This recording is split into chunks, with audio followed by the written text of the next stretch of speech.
All right, welcome in to the Rob and Kale Show. I'm Rob Sanders. Normally you hear our nice intro of Jim Cornette basically telling the Gamecocks they're weaker than a plate full of piss, but I forgot to load it because I'm not very smart.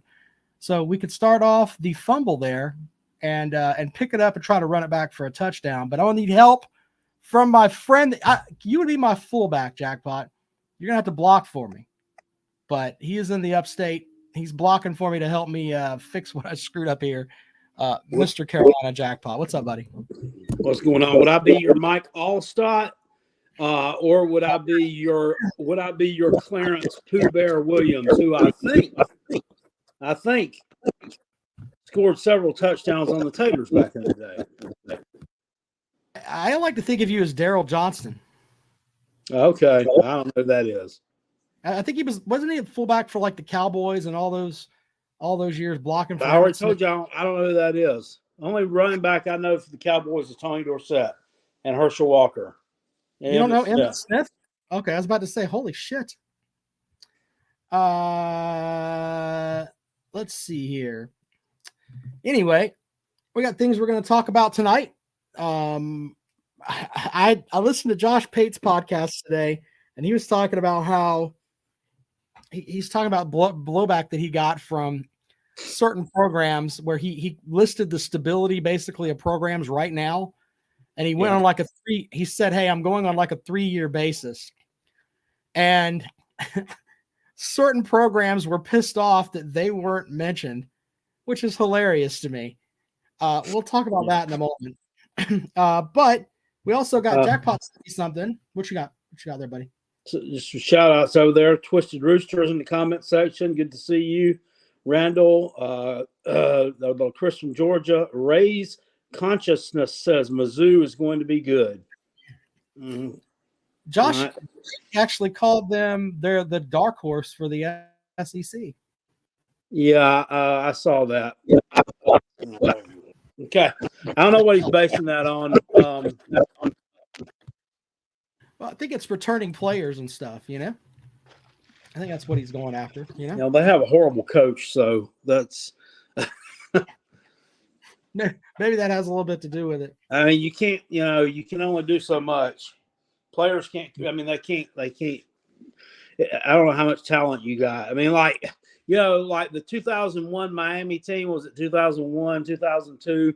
I mean, that team, like everybody that was a starter, got drafted. I remember the 2013 Florida State team, Jimbo Fisher's team, everybody was a starter on that team. All 22 got drafted or played in the NFL at some point. Like teams like that could go out, I guess, and coach themselves and probably do a mighty fine job. But Mizzou, I just was kind of shocked to hear Pate say that. I thought that was interesting, but so interesting stuff there with Josh Pate, and we'll get into that in a moment. Let's thank our sponsors, Callaway's Bar and Grill, Callaway'sBarandGrill.com. They sponsor the Callaway's Bracket Challenge. Tigger Lady looks like she's going to win the whole damn thing. So we got to figure out who Tigger Lady is. I don't know if they told you who it was or not in their picks. I don't know. No. I don't know. I'm not sure. I can look back at who sent money in, but I don't know. It's not Beth Webb. It's not Beth Webb. No, it's not Beth Webb. I know she's a Tater girl, but that's not her. It might be the lady in Charleston who won the Pick'em Challenge a couple of years ago. I'll have to ask her. Is that Sally? Yeah, Sally in Charleston. Maybe she's a Tigger Lady. Well, toss my Sally. Ray's Consciousness says that Mizzou brings back almost everyone. Yeah, they lost that wide receiver though that dipped and went to Georgia. Old Dominic Lovett. I don't know. Maybe that'll open up the room for my boy up there on the potato chip bag to get some touches. Or his mama's going to be like Jaheim Bell tweeting out because he don't get no touches. That's funny.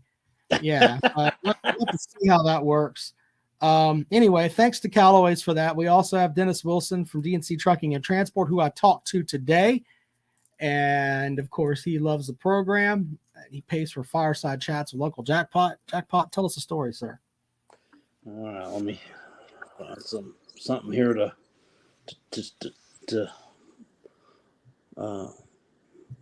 filibuster on. Sucks to be a Gamecock. The Gamecocks go 5-7. Will Shane Beamer still ask people to find some happiness? Sucks to be a Gamecock. Go Tigers. You can tell that you guys are you can tell it's off season. We're having more trouble coming up with something viable. Good God. That's funny as hell when he tells find some happiness. Like he's your find son. some joy, first of all. Happiness, joy, it's all the same thing. Find some joy. Look, you think you could get a goddamn quote right from the hottest up-and-coming coach in the SEC, first of all. And number two, probably the smartest man in the state. Jesus Christ. With all that. TriStar wants to know what's the name of the trucking company called? It's D&C, Trucking and Transport. So yeah, there's that. Fluff and fold. Yeah. Fluff and fold. That's not nice. He named the trucking company after his sons, and you're calling it Fluff and Fold. No, I'm picking. Anyway. But yeah, thanks to Dennis for that. All right, Jackpot, do you want to go with do you want to start with the quarterback thing you sent me, or do you want to do the Jimbo Fisher thing? Because Jimbo Fisher. Now, I was watching something yesterday that Twisted Rooster was talking about over on his channel, and there was a one of those polls of all the SEC returning quarterbacks had Spencer Rattler right down at like number 11. That's a little bit different of a poll there. If you want to rattle those folks off, and what do you think about those guys on there? Well, and this is from the poll that you sent me earlier, right? Yes. Yeah. Hold on just a second. Let me see if I can pull it up. Oh, I've got it right here. So what the hell? My link is broken. Give me a second. There it goes. Yeah, so this is from SI.com, the Cowbell Corner, which I guess is a Mississippi State website. They rate KJ Jefferson as number 1. Is this from? Yeah. Oh my God. I thought Will Rogers from Mississippi State was done, but apparently he's back. The guy led the conference in passing last year, but they rank him as number 2. I don't know. Number 3 is Jaden Daniels from LSU. He kind of bloomed as the season went on, right? Yeah, I mean, he's decent. I mean, I guess he's okay. Okay. I mean, I didn't really do anything in the SEC championship game, but not very many people did much against that Georgia team. So, number 4 is Spencer Rattler from South Carolina. Okay. I don't agree with number 5 at all. Number 5 is Devin Leary at Kentucky. I'm just not buying that. I know that. Why? I felt like at NC State he overthrew a lot of receivers and he missed a lot of big plays. He was adequate at best, in my opinion. But I felt like NC State's offense should have been better, but he overthrew a ton of guys. So I'm not really on the Devin Leary train. Okay. That's my opinion. I mean, I could be wrong. Maybe he'll have a better receiver room up there with Mark Stoops. I don't know. At 6, they have Joe Milton from Tennessee. 7 is Connor Weigman from Texas A&M. 8 is Ty Simpson from Alabama. Everybody's in love with Ty Simpson, but they've got him ranked 8th in the conference. I guess it's because they don't really know how good he's going to be yet. He plays for Alabama. I'm sure he'll be 1 or 2 before the season's over. All right, number 9 is Carson Beck from Georgia. He's on paper, he's typical big time quarterback, but not enough snaps yet because there's not a body of work. Really. Big Barney Ross says, you really think Dennis Leary will overthrow our slow receivers? Good point, Big Barney Ross. Good point. All right. Spencer Sanders from Ole Miss. This guy was really good at Oklahoma State. I don't really get that. Why is he rated so low? I mean, how can he be rated? I mean, I mean, I'd have him rated above Devin Leary, wouldn't you? Yeah. Yeah. I mean, I would. I mean, and he was injured a lot too. I mean, and he shot, and I mean, he played for the Mullet, so I think he probably got more quarterback development than what Devin Leary probably got with Dave Dern. That's just me. Yeah. I mean, I don't know. Well, we'll see. Graham Mertz from Florida threw 38 touchdowns for Wisconsin, but only averaged 7 yards an attempt and threw 26 picks. Yeah, that guy's bad. Yeah. Number 12, he's bad. Swan from Vanderbilt. Who's that? Who? AJ Swan from Vanderbilt. I don't even know who the fuck that is. He could walk in here and hit me in the face and say, "Hey, I'm AJ Swan," and I probably wouldn't know who he was. My wife could come over and slap me and say she was AJ Swan. Okay.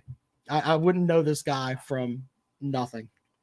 And then Brady Cook from Mizzou. I don't think he's going to be the starter, so I think that's not. I don't either. They're either going to be the Garcia guy from Miami, probably who will start, who will be to begin with, but they also have that true freshman, that Sam Roach guy. Well, he's not a true freshman anymore. Yes, he's a redshirt freshman. The Sam Roach guy from Sam something or no, I don't know his name. Sam Roach. Okay, well there you go. But Brady Cook is not going to start. But then at 14, they've got Robbie Ashford from Auburn. Now I don't know much about Robbie Ashford, but he sucks. That's all you need to know. But I mean, in the Hugh Freeze offense, maybe he'll be a little bit better. Well, Hugh Freeze went to Liberty and found Jesus, which helped him with his whoring with the prostitutes supposedly, and he got another job in the SEC. And I think that going down to Auburn, they'll give him his burner phone, and I think the guy can spit plays. We've seen him do it from a hospital bed in a press box. It's not a joke. So maybe that's not going to be accurate. Maybe Ashford's not going to be as good as bad as people think. Who knows? He's not good. Did you watch Auburn play any football last year? I was trying to be a little optimistic for the Auburn fans there, Jackpot. He looks like a drunken Felipe Franks. Drunken Felipe. Okay, all right, I could buy that. I had to get that vision in my head. I didn't know you were going that way, but now that you did, I'm like, all right, okay, Jackpot, I got it. Yeah, so interesting. That's a good way to look at it, I guess. Sam Horn is that guy's name. I don't know why I call him Sam Roach. I don't know where I got that name from. Sam Roach? I don't know either. I don't know. But yeah. That's somebody off Facebook or something. That's our buddy Nathan Medlin, right? That's his buddy that is in the Navy. Sam Roach. Okay, that's somebody in his crew. All right. Well, Texas A&M guy says Connor Weigman should be number 1. Gig 'em bitch. Okay. Well, it's interesting. Texas A&M fan shows up when we're going to talk about a second about what Jimbo Fisher did. I got to read you this quote from Jimbo Fisher. So he brought in Bobby Petrino in his first press conference. He refused to admit, according to the Tuscaloosa News, that Petrino could implement schematic upgrades within an offense that ranked among the SEC's worst last season, which is why they finished 5-7. Fisher says, quote, "It's not scheme, it's execution." Then he doubled down when he said, "Schemes do not vary from team to team. Everybody does the same thing. There's not a hill of beans between anybody as far as what goes on." So, Coach Fisher, who is a noted whiny bitch, we've called him that, right? I mean, that's basically what he is. Under that logic, why don't you go down to the zoo over there at A&M and just get you a monkey and have the monkey have all the plays on an iPad and just have that monkey just punch whatever play that you want? Why are you paying Bobby Petrino with the past that he's had to come run the offense for you? That makes no sense. We'll just have a monkey. Why not? I don't get. He's a weird character. He really. You know who he sounds like? I watched his little interview. You know who he sounds like? A country version of, with the excuses and the getting the attitude when people ask. I'm about to say customers when he gets asked a question by a member of the media. What? Will Muschamp. Of course he does. He does. I mean, he does. He gets pissy, makes excuses, and then like he backtracks and then talks about something totally damn irrelevant. Yeah. TriStar said you need a good tan. It's not that. You look like you're sitting over there you look like you're in a film development dark room. Is that what they call it? Here's the thing. I left my USB hub at work. And the USB hub, I have to plug that in to plug my normal camera in. So I'm using just my web camera tonight because I am a dumbass. So that's why it brings you out as like it doesn't show, whatever. What does that have to do with turning the toggle switch on? Well, I've got the light on, Jackpot. The light. Your lights are on in that room? Yeah. Here, look. See, there's the light right there. I've got the light on. I've got the light. It's the normal lighting setup that we have. That looks like something. That looks funky. Yeah. B Bean says, Rob, you're not. When it comes to certain things, sir, I am not very bright. But I'm just saying, I'm using my normal webcam tonight, and I have my light plugged. I had to improvise. Like I left my headphones, and I'm having to use my daughter's headphones. So. Yeah, I'm just all over the fucking place. But hey, the show sounds good. That's good. It's pretty much all that matters, right? All right, so we have that from Jimbo Fisher. I don't know what his problem is. I mean, I don't know, but he makes way too much money to be acting like an asshole. He can get out there and do some coach speak, Yeah. Lou Holtz was really good at coach speak. Especially when he was coaching at Notre Dame. It didn't matter, if his team was 7-0, 8-0, or what the record was or whatnot, how high they were ranked. You could guarantee they were asking him about this Saturday's game. He said they were going to have a hell of a tough time with the University of the Navy, who probably had won one damn game coming into that, and that being against damn Princeton or somebody. That is funny. Lou Holtz was great with that. You're right about that. Nobody does that anymore. Brock with the throwback comment. Listen longer, folks. You'll remember from last month, I think. At least you're not a black screen. The dark episode from Jackpot. Oh yeah. That's a good callback there, Brock. Thank you, sir. B Bean says you were cool as a black screen. You had better dance moves. Brandon says we got to be doing a show Sunday night. It'll be during the Women's National Championship game in WrestleMania. Yeah. I mean, unless it's not a holiday, is it? Next Sunday is Easter Sunday. It's not Easter ain't Sunday, is it? It's the next Sunday. Yeah. Oh yeah. So yeah, I don't know. Yeah, I mean, I plan on doing. I mean, I'm gonna watch WrestleMania, but I'm not gonna like preempt the show for it. But I think this year's WrestleMania is actually gonna be a decent one. Yeah, you might be right. Which match are you looking forward to? Well, I mean, the main event's the only one I really know.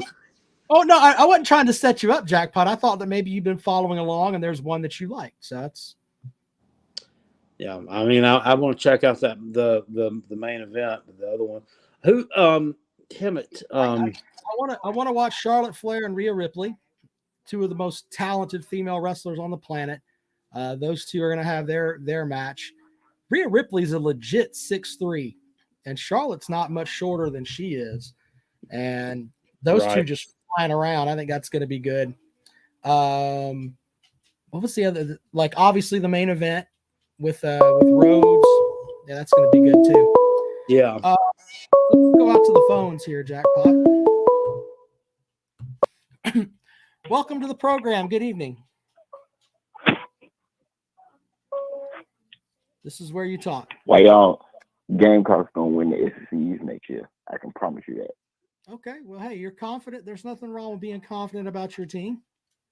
I don't know. I mean, look, no one thought that TCU was going to play for the national title last year. Maybe this could be the Gamecocks year. Who knows? Spencer Rattler is the best returning quarterback in the conference this year.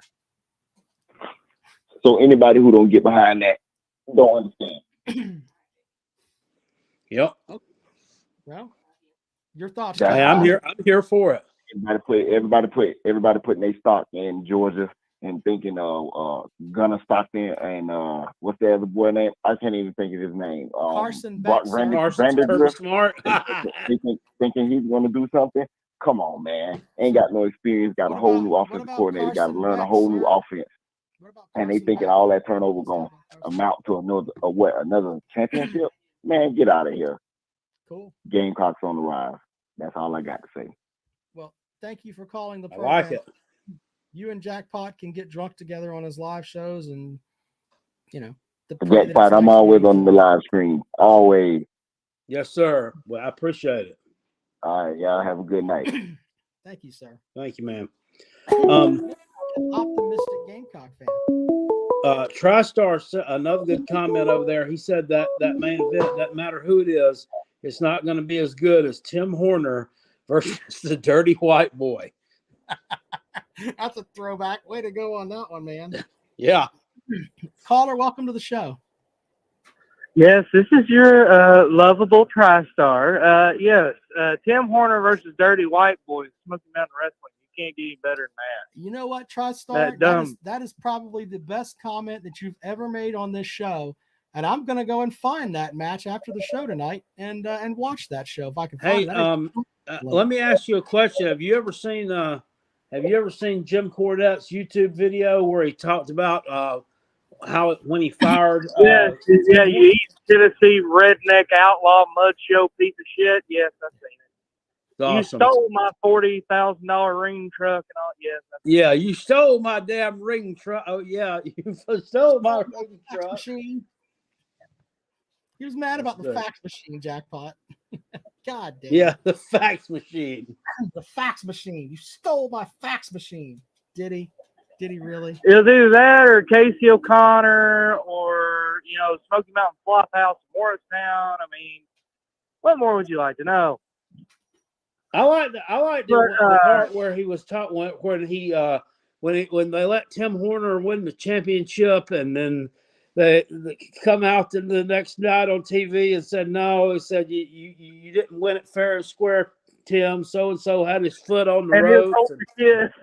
They said he had a special needs kid holding the belt, and he had to give it back to the Bob Armstrong. And Cornette went off on him. He said, you weren't supposed to have the kid hand it to him on the TV, you dumb motherfucker.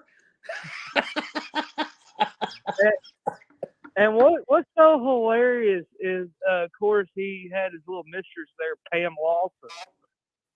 Oh yeah, he was basically, he was her, and basically he got her a job, and then of course he's the bank man in Morristown.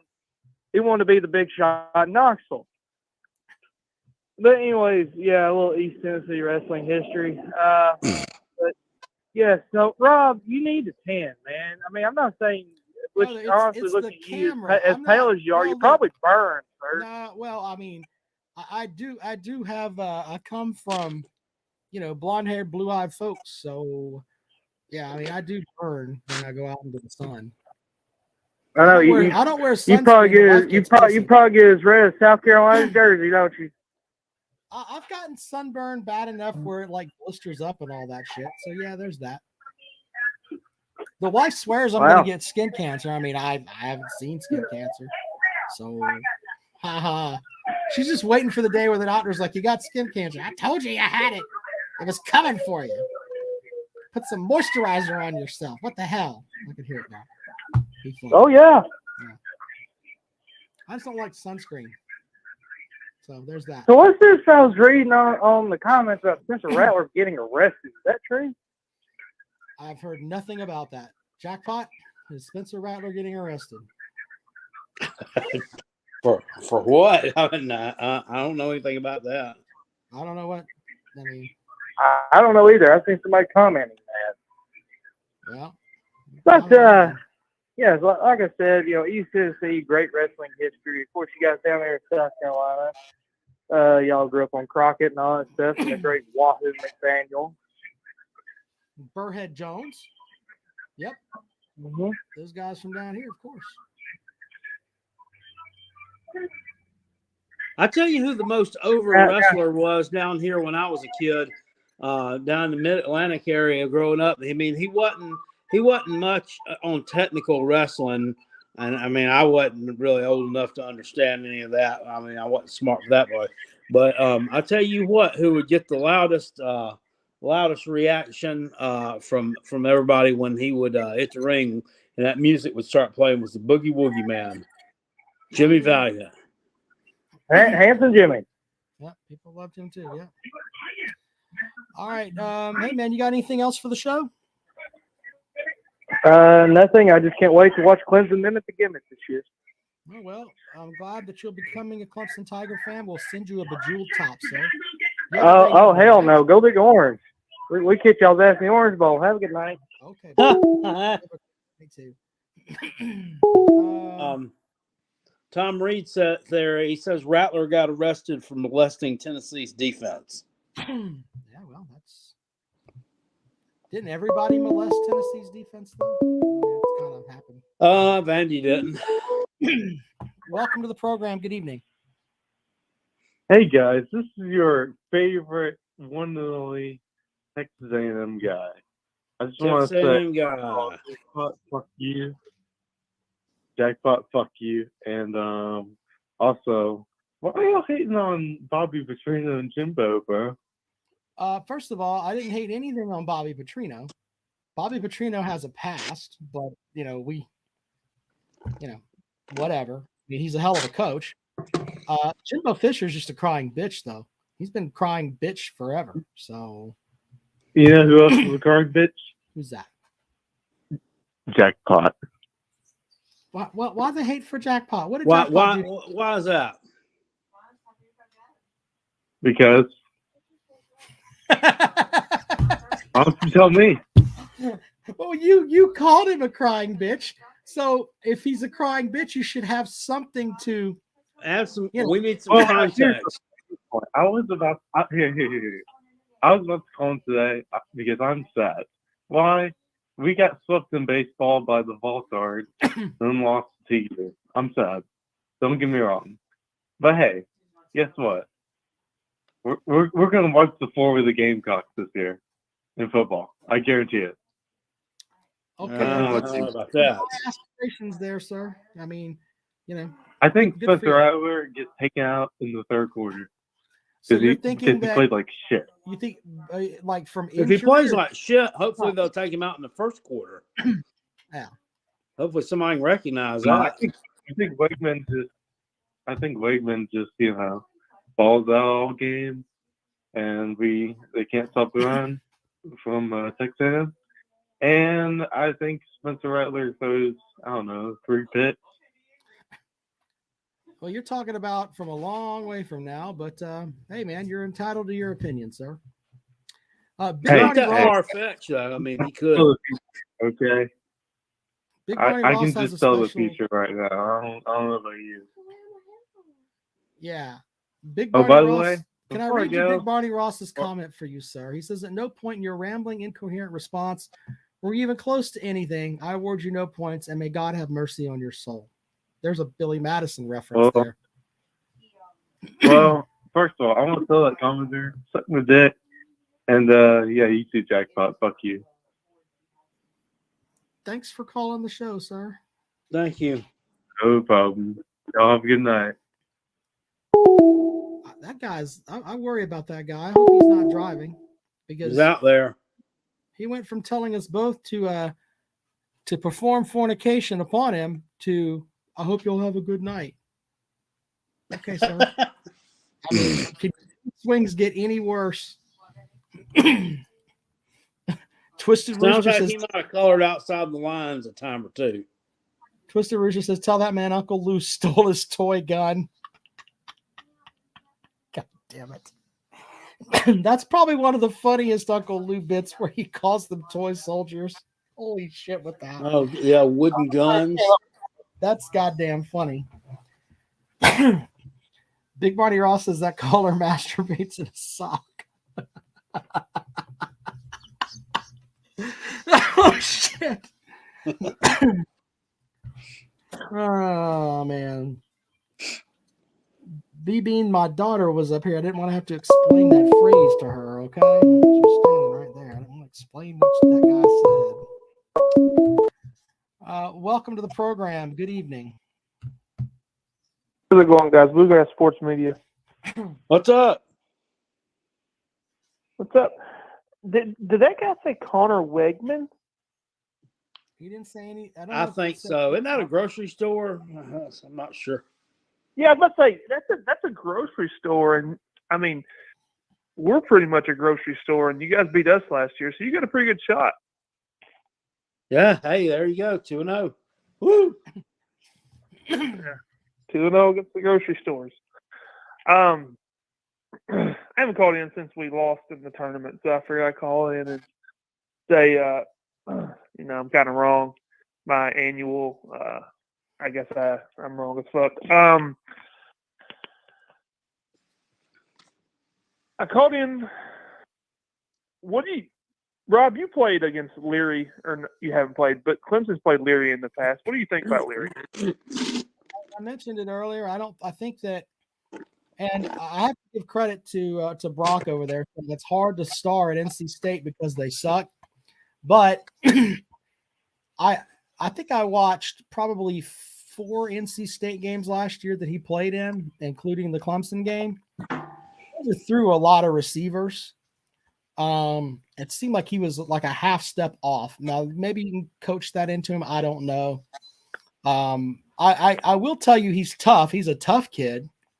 But as far as, you get that warm, fuzzy feeling about, okay, this guy can deliver a ball on point. I don't really buy all that. I mean, that's if you go to NC State message boards, they're like, okay, he's gone, but bring on the next guy. It wasn't like if, Spencer Rattler left South Carolina. You know what I'm saying? I mean, it's not like he may end up being great, but who knows, man?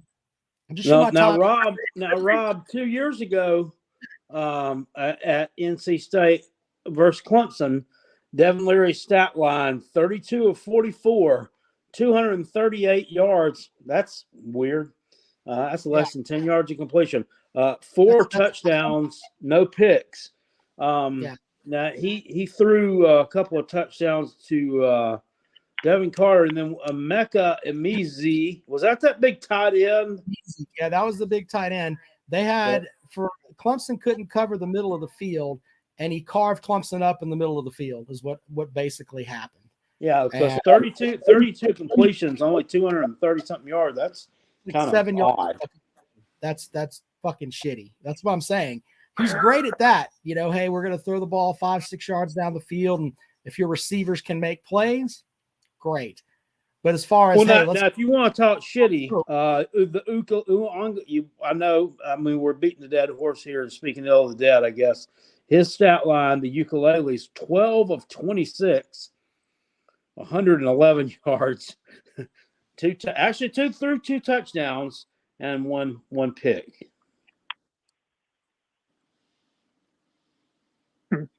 Well, I have a feeling he's going to play really well at Oregon State this year. I think you guys hiring Dabo's fucking cousins over there kind of fucked him.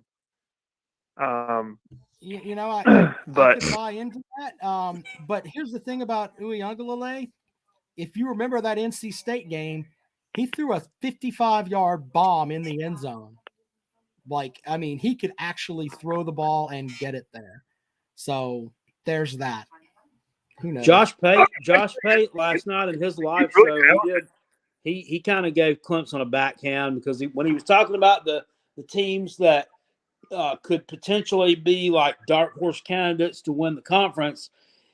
He used the Beeve as his team for the Pac-12, and he explained why. And he said they grabbed DJ Uyunglele out of the portal from Clemson. He said he had some problems there. He said, I personally don't think he was developed and used properly. Yeah, probably right. Well, I mean, if you listen to Zach Smith, that Devin or the Streeter guy is a fucking idiot. But I don't know if he knows that what the hell he's talking about either. But I mean, we'll see. I think you got a good guy in there now. He's quite entertaining. Yeah, I think your time's pretty fast on because Venables is gone, and I don't think you can replace probably the best defensive coordinator in the country. But we'll see. Well, I mean, the defensive coordinator that we have now had a pretty decent defense this year. It wasn't like they were the shits, but go ahead. Well, no, I agree, but wouldn't you also agree that Brent Venables recruited all those players?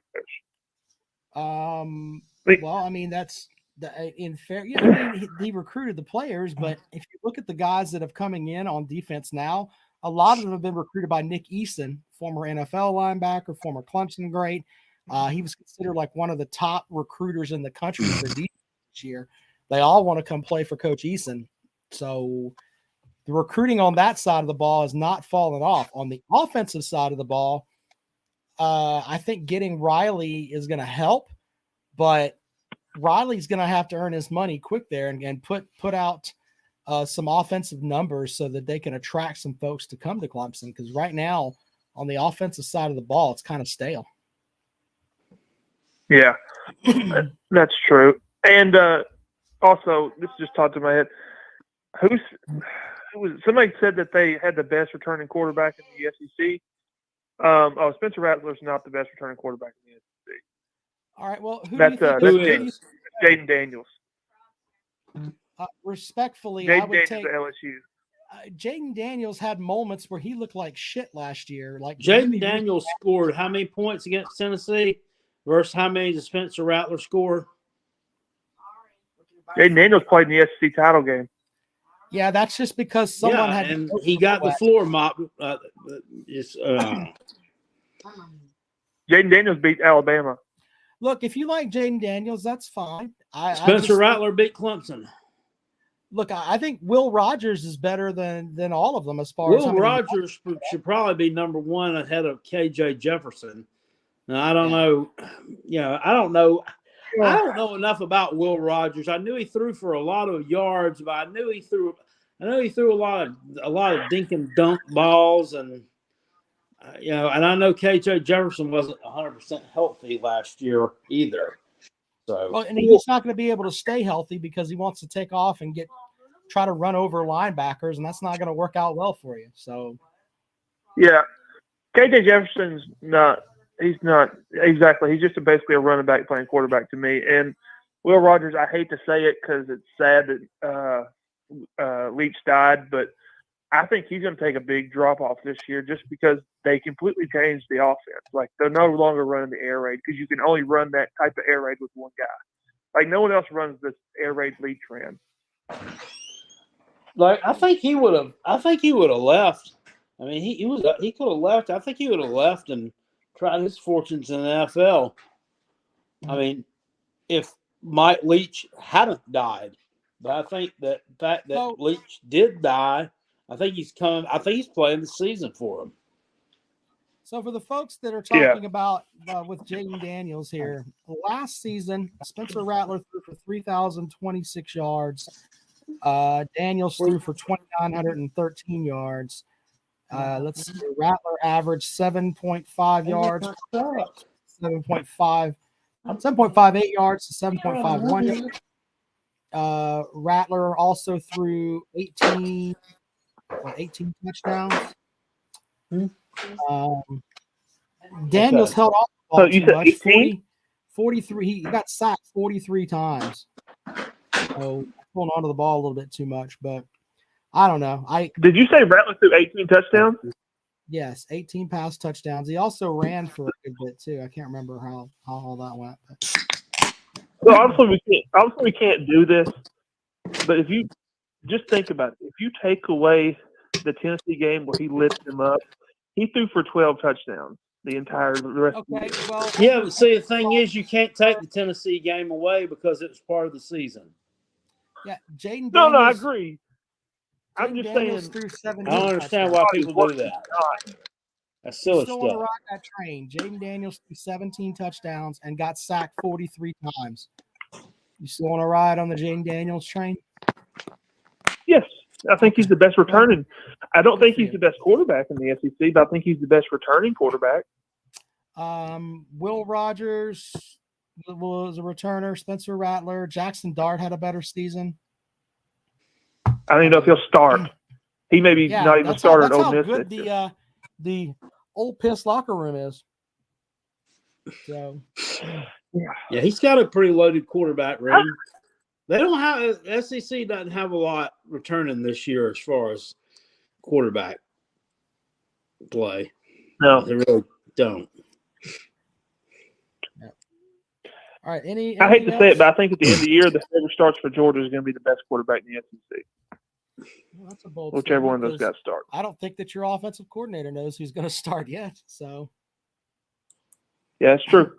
But I'll get off here, guys, and let some other people call, and I appreciate you taking my call. Have a good night, sir. You too, guys. Gamecocks fan in the comments section with so Jaden Daniels got blown out in his own stadium by a shit-stained Tennessee defense and offense. That's a point. That's a point. Not a point. Let's go back out to the phones. All right, phones. Hold on, I'm coming. All right, welcome to the program. Good evening.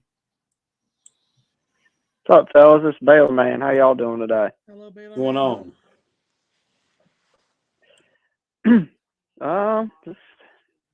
Just listening to you guys. So I've been looking at. Well, first off, I want to remind everybody we only have 150 days left until we have college football. It seems like a lot. It does seem like a lot. Then again, we are still in March. So. And then secondly, I've been looking at some of these early lines, and we're wondering your thoughts. First one is week 1, South Carolina against UNC, and they've got the Tar Heels as a 1-point favorite over you guys.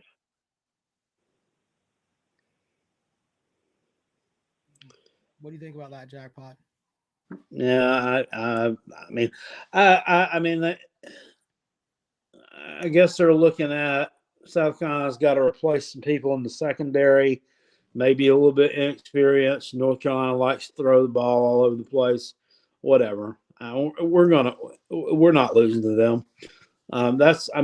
Bank of America State. That's our home away from home. That's Williams-Brice North, as I like to call it. We're not losing them. North Carolina's trash. How pissed off will you be if the Gamecocks stub their toe and lose that game to start the season? I won't be as pissed off as I was with when Will Muschamp lost to them, but I ain't going to be happy. That's poverty level. It really is. That's a game where I could see, I don't know. I could see both teams getting into the 40s. Yeah. I really could. Yeah, Did you agree with that? Not much defense. You're right. We don't really know what South Carolina's going to have on the defensive side of the ball. You lose the back end of that secondary. Jordan Birch moved on. You lost some players there, so that's why it's hard for me to sit here and think, South Carolina is going to be able to take a step forward this year, because even the most ardent Gamecock fan can't look at it and say, you know what, I think our defense is going to be on the level that it was last year. If you're honest with yourself, but you can't say I think that on the offensive side of the ball, they should be somewhat close to what they were last year. Rattler's still going to be able to throw the ball around. So, but on the defensive side, I don't know how good they're going to be, and nobody really does. Yeah, I think they're going to be better offensively. Just losing Marcus Satterfield, that was addition by subtraction there.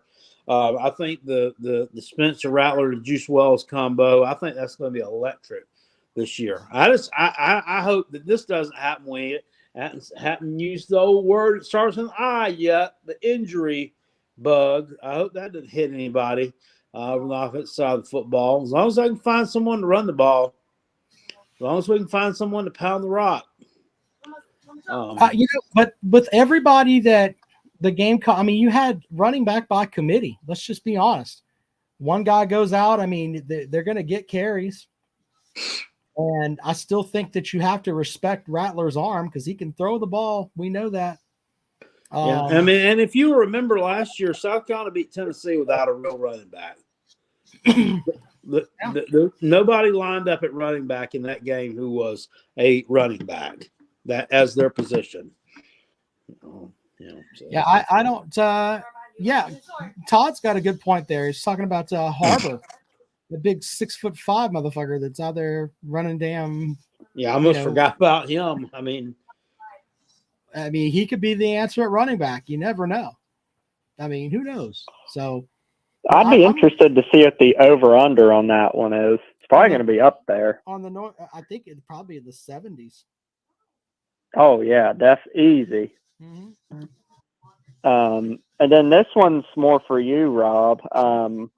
Clemson is laying 3 at home against Florida State.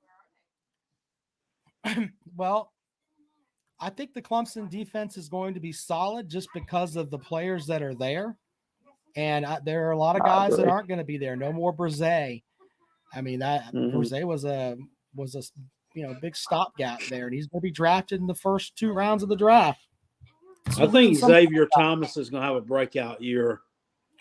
Well, I mean, he started in '92. He's been up there forever. So, but it seems like you guys reload on say play for that Hatfield defense. Yeah, he played for the Hatfield defense, but no, it's like I think that the Clemson defense will be one of the best in the conference. As far as the offense goes, I don't know what to expect, except I think that Klubnik may end up blossoming a little bit, knowing, hey, it's my job now, and I've got to carry on the ball here.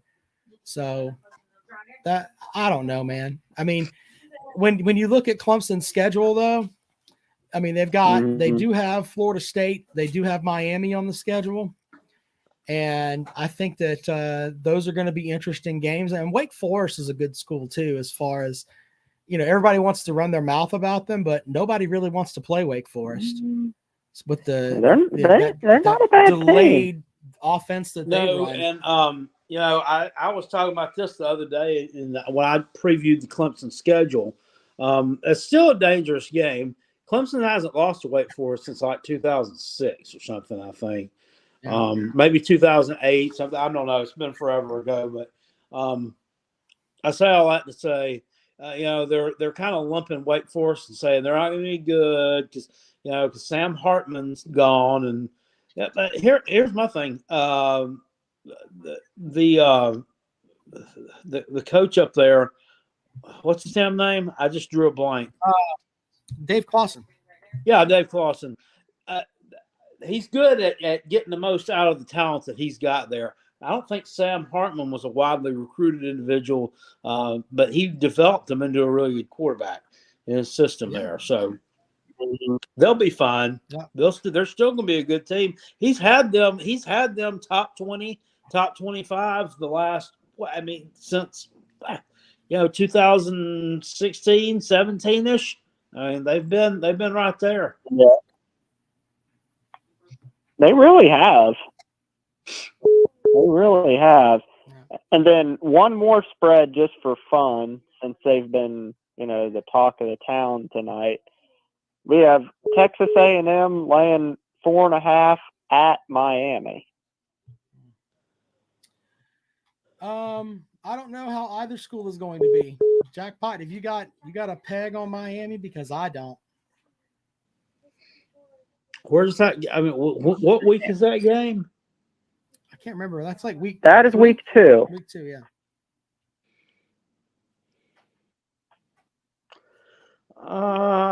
Week 2. That's. I don't know I just yet. can't mind If I had my druthers, I would think that Texas A&M would probably cover that. I think Texas A&M wins that game. I think they're going to bounce back somewhat this year.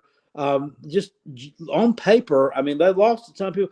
They're still a really talented team. They're a really talented team. If he's smart, he'll just step away from whatever he's doing and let old Petrino do his thing out there. You know, they might be really dangerous. I can agree. Now, the thing is, their schedule is always brutal. Yeah. You know, because they play in that SEC West, and yeah, you know, they schedule some tough teams too. I think Jimbo Fisher is in the show me phase now. I mean, hopefully they don't play outstate again. I mean, yeah, well, yeah, that is true. I don't want no part of them either. Shit. No, I mean, I don't. Well, Michigan thought they did in 2007. Look what happened. Yeah, exactly. They pissing everybody's cornflakes. Seems like it. All right, brother. Hey, as always, we appreciate you calling, man. Thanks for of course joining the program. Of course, as always. Have a good night, man. Yeah. Speaking of Wake Forest, did you know their baseball team is number 2 in the country? Okay, terrific. I didn't think they cared about baseball up there. Right, when did that happen? No. Welcome to the program. Good evening. Hey, what's up? It's Chris, Georgia. Hello, Georgia. The thing with Spencer Rattler, he tore my balls up. But if he is one quarterback 12 other games and then he's really good, would he not more likely be the quarterback of the other 12 games than he is in that one game? I'm sorry, repeat that. I'm not trying to be a smart ass. I want to make sure he's saying look at his body of work over the entire season, and for the vast majority of the season he was below average. Wouldn't you say he's more likely to skew towards below average because the body of work shows us that?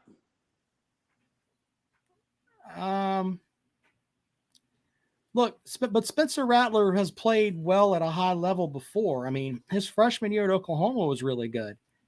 You can make an argument that he got better as the season went on with South Carolina. Yeah, I mean, the last 3 games of the year, he played lights out. He threw a quarter of his interceptions on the year the last 2 games of the season. Okay, but still, he also beat Tennessee, Clemson, and almost got Notre Dame. 3 teams that won 10-plus games last year. I mean, doesn't that matter for something? I guess. I don't know. I wouldn't have put all that on Spencer Rattler. I mean, I'm not saying he's terrible, but I don't think anybody's saying he's the best in the conference. If a quarterback at Tennessee put up those numbers, and showed out against, we'll say, a good team from last year like LSU, if they were pretty mediocre for the entire season, threw picks in most of their games and all that stuff, and then showed out against LSU. I put LSU and Tennessee last year about on the same level of performance. You would not sit there and say, oh man, that quarterback next year, he's going to show out. You say, no, he was bad 12 games last year, or he was below average 12 games last year. Jarrett Guarantano had a game under Jeremy Pruitt where he threw for like 400 yards against Missouri, and my dumbass and other dumbass Tennessee fans go, oh man, he's really turned the corner. No, he went back to being the Jarrett Guarantano he was the 12 other games of the season. Like, it's an exception to the rule. It's not the rule. He had, and then you talk about what he did at Oklahoma. His second year at Oklahoma, he threw 10 touchdowns before he got benched. 5 of those 10 touchdowns in the first 6 games of the season were against UNT or like some D2 school. Like, it wasn't, he pad statted against one really bad FCS team. Okay. And that's what he beat the shit out of Tennessee. There's no denying that. But you don't need a quarterback. You can't sit there and say a quarterback that showed out one game is going to be the best quarterback next year. Well, you didn't listen to what I said earlier. I said no one's saying that he's going to be the best coming quarterback in the SEC. I think he's in the conversation to be in the top 3, though. I don't know. I just don't trust the OC. I don't trust the quarterback coach. I mean, we can go South up Carolina. We haven't seen anything from the OC's body of work to trust nor not trust him. Todd Gwynn over in the comment section with a good comment says Satterfield hurt Rattler big time. I agree with that. But Rattler did that. Rattler did that under Lincoln Riley, one of the best quarterback coaches in the country. He did stuff like that too. Well, okay, if you don't threw think he's threw a lot of touchdowns in 2020 with him too. Where would you rate him then? Is he? Do you have him at 13th? I mean, you seem probably like 7th or 8th. I'd probably have him 7th or 8th in the conference. I wouldn't have him in the top 3. Name 7 better quarterbacks than Spencer Rattler in the conference right now. Not in March, sir. Not in March. All right. I mean, we'll see. I think at the end of the season, you have proven quarterback developers out there that are going to develop better quarterbacks into a better final product. We're talking about right now, though. You could have somebody that could come out and do some great stuff. The kid from TCU, I mean, outside of the Big 12, nobody really knew who the hell he was. He came in and threw the ball all over the field. So, I mean, you don't really know. But as of right now, to sit here and say Spencer Rattler is the 7th or 8th best quarterback coming back, that's kind of off. I don't think he's the best, but he's in the top 3. He really is. I'd take him over Daniels. I don't know. And then you talk about gimmick offenses, and you mentioned somebody's yards per completion, and then say Will Rogers is the best quarterback in the conference when he literally averaged 5 yards per completion. Once again, you didn't listen to what I said. He's the best as far as returning, as far as total yardage that he threw. That's what I said. That doesn't make him the best quarterback. It doesn't make him the best quarterback at all. I thought Anthony Richardson sucked asshole, but he's going to be drafted in the first round of the draft. Is he a good quarterback? I don't think so. I don't know. I just don't know how you could look at Josh Heupel's body of work and look at Joe Milton and what he did last year and not think that he's one of the top quarterbacks coming in. Oh, is that what this is about? We didn't put Joe Milton. He had a really good game against Vanderbilt. I mean, again, he didn't have a real body of work either. I mean, since he's been under Heupel, he's thrown 12 touchdowns, no picks, averaged 10 yards a carry, or 10 yards a pass, a pass, not a completion, a pass.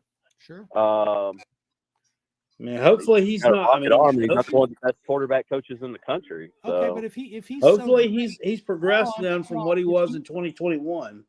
Right. If he's so great, then why did Heupel pass over him to go to a cast off from Virginia Tech? Because he was terrible. He got benched in 2021 at the beginning of the year. Do you think Hooker was bad? I mean, do you think he got hurt and then Hendon Hooker showed out and kept the job? He got hurt against Pitt. But do you think Hendon Hooker was bad? I think Hendon Hooker was a cast off from Virginia Tech. But at Tennessee, do you think he was bad? No, I think any quarterback that's in that gimmick offense is going to put up numbers. It's just like with Rodgers down at Mississippi We'll see if yours State. does. It's not the same offense. We've talked about that, but I can't deal with stupid. You're thinking that all this stuff, and you have a hard on for Clemson. I know that you want your program to be what Clemson is. Oh, but man, you're no, not. no, don't start. We started this last year when Tennessee was winning, and you just said wait till they face Pitt, and then wait till they face Florida, and then wait till they face Alabama, and then they finally face the best team in the world, and you're like, oh, told you so. They got you. Told you so. And then me and Sir, other you- people, me and other sir, Tennessee fans you- told you you, got- you do you not got- want to face sir. Tennessee. You got worked by a quarterback that you're sitting here and calling out. He put 63 points on you, and you So think that he did sucks. you did too. It doesn't You matter. did He didn't too. put 63 on us. And by the way, you're lucky Shane Beamer's a man of God because he could have put up 100. If he really wanted to, he could have. So just That was simmer down, that was sir. one of Tennessee. Y'all talk That how was bad one of- about that was Tennessee's one of- defense was. That was was one one of of- 3 games Tennessee allowed over Yeah, 30 points. You know how that many was South one of- Carolina allowed over 30 points? It doesn't 6. matter. They beat your ass. They beat your ass like you stole Okay, something. and that hang the banner, baby. Hang the banner. Yeah, That was their Super I've been Bowl. telling you that forever. Hang that banner. For That's the Super Bowl. The Super Bowl's the next week. Our banner was 11 wins, fucking turning the program around. That's our banner. Nobody looks at South Carolina and says, "Oh man, I think Shane Beamer is the true future." People are still in wait and see Yes, they mode. do. Yes, they do. That's not true at all. All right. So when you look at it from an outside perspective, Josh Pate said that he lobbied for South Carolina to be his quote dark horse team in the conference. He's one of the premier voices that sucks off the SEC for everybody, and he thinks that the Gamecocks are on the rise on that front. So, I mean, I guess his voice doesn't matter, right? I mean, Josh Pate says whatever. He'll put out clips for whatever viewers he's trying to impress. Oh, okay. I mean, that's what he All right, does. So you're on the record that if he That's says not anything true. about Tennessee, Last night, if anything about Tennessee, I've Josh literally Pate said sucks, that guys. Josh Pate. You can ask anybody that's been in a space with me that Josh Pate is Switzerland. He will sit there and try to please everyone. He literally sat there and tried to please USC West he's fans a man by of saying God they're a too. top 10 program and saying that LSU can't be a top 10 program because they had a bad season. USC is 2 years removed from a 4 fucking win season. How does that bad season not get held against them as a program? Like, they don't even have an indoor practice facility. They couldn't have a pro day because it rained. That's how shitty of a program. Like, nobody cares about USC. Do they really need an indoor practice facility somewhere at 70 degrees all the time? They have pro teams in LA now, so nobody wants to go watch USC football. That's all there is to it. That's why they were an 11-win team last year and had 30,000 people in a 100,000 people fucking stadium. Nobody cares about USC football except the media because they think people all over the country wants to watch them. They'll figure it out soon enough when they go to the Big Ten and people don't fucking wake up at 6 a.m. to watch them. But nobody cares about USC football. They're not a better program than LSU.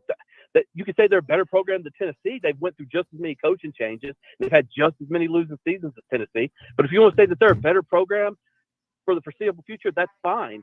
But they're not a better program than LSU, a program that's had their last 3 coaches win a national championship, including fucking dumb fuck Ed Orgeron.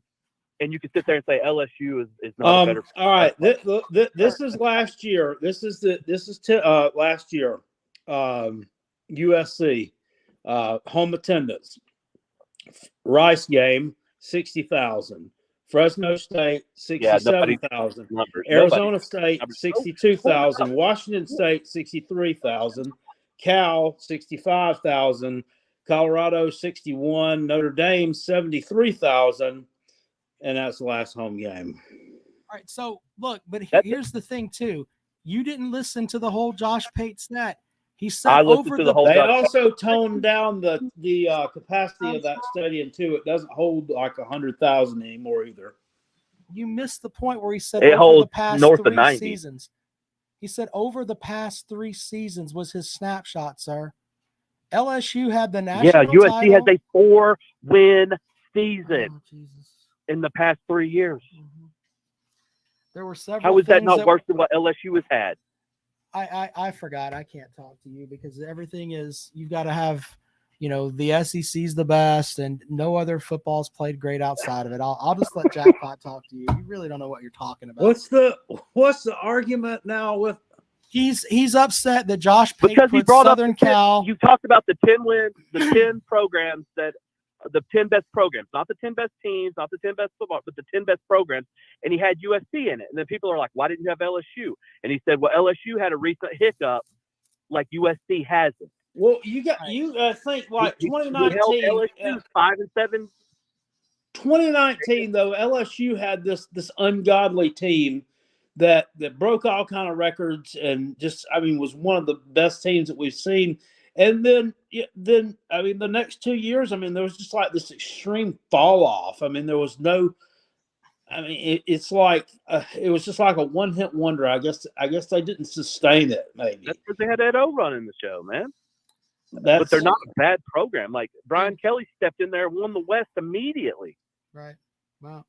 I would think that's probably the second best program in the SEC West right now. That's fair. But comparing it, the fact that he sat there and said that he wasn't going to count LSU over the because past 3 seasons, sir, that's what he was talking about. And he talked about recruiting rankings and what he thinks is the trajectory of the program. LSU's out recruited USC. Okay. Whatever. I have people. Jack Luttrell, Jack Luttrell signed with Tennessee. His dad was my high school coach. I was talking to him about he coaches for Colquitt County. They took a bunch of kids out to USC. When they walked out of the big arches in Memorial Stadium, there's Constantine wired to keep the homeless out, dude. That's the type of program USC is, dude. Kids don't want to go there. Only it's expensive to live in California. I'd probably be homeless if I was out there too. They have the Heisman Trophy winner at quarterback. That's kind of cool. He had OU on there. Is OU? Yeah, why is OU a top 10 program when their future looks bleak as fuck? You know about Jordan Addison, right? The guy that lit Tennessee up like a Christmas tree. He transferred and went out there. He's going to get played. Yeah, he went out there and had a worse season. Did he have Oklahoma as one of his top 10 programs? Yes, Oklahoma was in there too. He had Oklahoma. I don't agree with that. Mm-hmm. Well, if you want to put LSU in there, you can make your own. That's what Josh Pate had on his, man. I'm just trying to have discord, man. I'm just trying to debate. You're sitting here saying Josh Pate is all knowing and his list is the right list. See, once again, you twisted my words again. You did. All I said is that Josh Pate said that South Carolina was one of the teams in the SEC East that he lobbied for as a dark horse candidate. He's a dark horse. That means probably not going to win, but maybe. This is why I hang up the phone on you, because you want to twist words to bring them to your argument. So here's what we're going to do for you. Every time you call, I'll just say Josh Heupel's the best coach ever. Whoever their quarterback is the best ever. Tennessee invented football. Peyton Manning is right next to Jesus. What do I need to say to make you happy, sir? Because you can't have any sort of conversation with you because everything is Josh Heupel's awesome, and this team from the SEC should be there. Spencer Rattler was a subpar quarterback 12 games last year. He was a good quarterback for one. Sure. He averaged one TD a game outside of the Tennessee game. It wasn't too bad against Clemson, except for the pick 6 he threw. If any other quarterback had those numbers, you would not sing their praises. But because it's the hometown school, and you don't want to piss Jackpot off too much. First of all, let's make sure that we understand something, okay? Jackpot and I have been doing this show long enough that I could say whatever the fuck I want to say about his team, and he doesn't give a shit. That's thing number one. Thing number two is I want South Carolina to lose every game they fucking play. You are so soft up here that you just think that I just have like this whole thing. I want South Carolina to win. It is not only my opinion, but a lot of other people's opinion that Spencer Rattler's a pretty good quarterback. And I'm sorry that he diced your team up like a salad shooter, and it still hurts your feelings. Hopefully you can get over it. You've had everybody. The only people who have said Spencer Rattler is a good quarterback is the South Carolina fan who called in, the South Carolina fan on the show, and for some reason the Clemson fan. Bluegrass Media said he was a bad quarterback. People in the comments said he's a bad quarterback. He beat Bluegrass Media team too. He's been a bad quarterback. Sure. Do what? He beat Bluegrass Media's team too. So fair enough. I would put that more on other things because it wasn't like Spencer Rattler was going off in that game either. probably one of the games he might have. Probably one of the. He did enough to win it. The multiple zero touchdown games he had. We understand you don't like Spencer Rattler, sir. Is there anything else you'd like to throw out there? I mean, nah, man. You're just. It's cool, man. Enjoy your show. Have a good day, sir. I didn't hang up on him, Jackpot.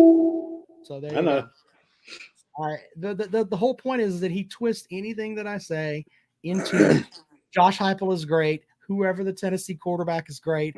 By the way, Tennessee plays in the SEC, so every team from the SEC is great. I mean, I wish that I could be that shallow as a fan. I really do. That screenshot I sent you tonight of the Hollywood squares of stupidity. I said I wasn't going to talk about those individuals anymore but I couldn't resist. I listened to a little bit of what they were talking about. It was supposed to be a call-in show, but it was just a big Tennessee circle jerk. And one of the individuals up on the top, I can't remember his name. The one down toward the bottom, whose name was Arkansas Vol, was saying something about, they call it gimmick offense because I can't stop it. Apparently, you and I aren't the only ones that say that. Then someone with top row was talking about Josh Heupel and said, Missouri wasn't a contender in the SEC. They were a contender, though, when Josh Heupel was there as the offensive coordinator.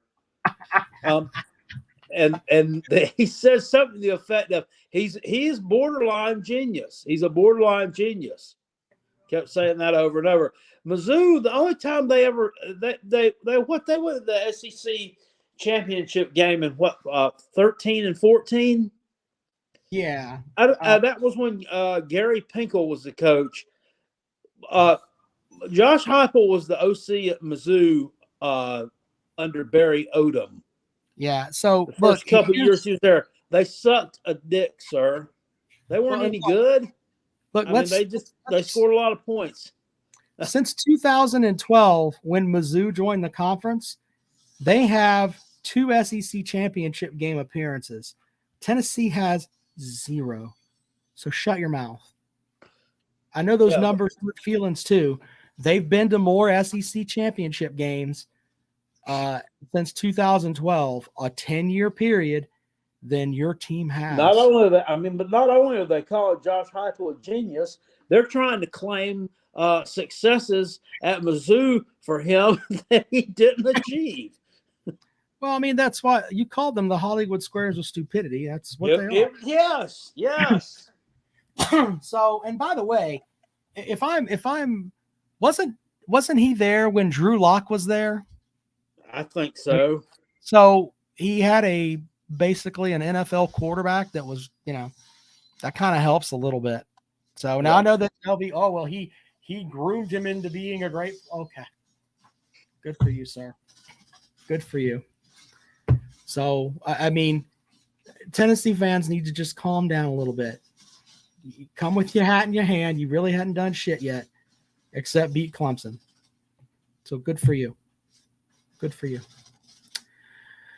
Jackpot, do you have anything else you want to go over this evening? I can't think of anything. I started taking a green powder 2 weeks ago. It's been 2 weeks and a day that I've been on this green powder, and I was asking everybody, you think of today was the first day I could actually tell that a difference in the way that made me feel. Like I still have had energy all day long. I mean, I've been up since 3:45 this morning, and still going at it. But I'm telling you, that stuff it'll mess with your digestive system. What is it? Athletic Greens? What is it? It's not Athletic Greens. It's called Beyond Greens, which it actually has a higher star rating, I guess, for green powders than what the Athletic Greens does. This was $80 for a 2-month supply. But I'm telling you, I've had the farts. And I'm not talking about consistent, But for a solid 2 weeks,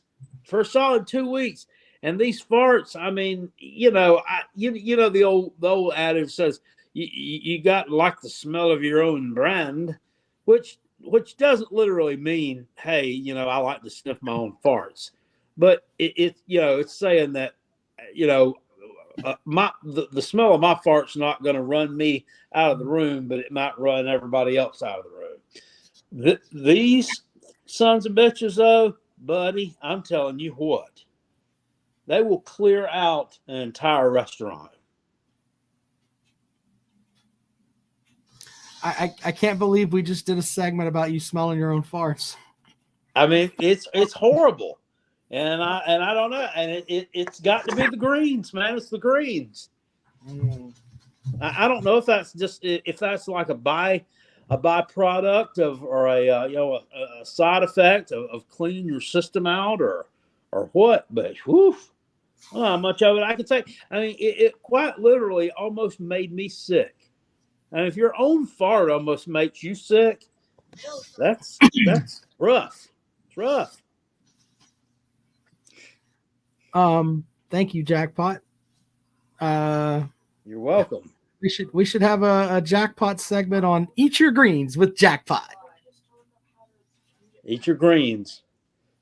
The Gamecocks fan said, "Don't shart yourself." I didn't. There was a close call the other day in Walmart though, but it was all good. Billy says, "Go eat some Crystal, a pack of Slim Jims, and a Yahoo, and you'll be fine." Okay. Yahoo. We don't even have a Crystal anywhere near here, but I would. I like those little burgers. He wants to know, do you like to softly stroke your electric vehicle while you sniff your own fart? No. Jerry wants to know if we're on CPAP. I don't do CPAP, sir. What is that? I don't know. I have no clue what he's talking about. But anyway. All right, Jackpot. Great show. We'll see you guys over the weekend. We'll be back at it on Sunday. You guys take care.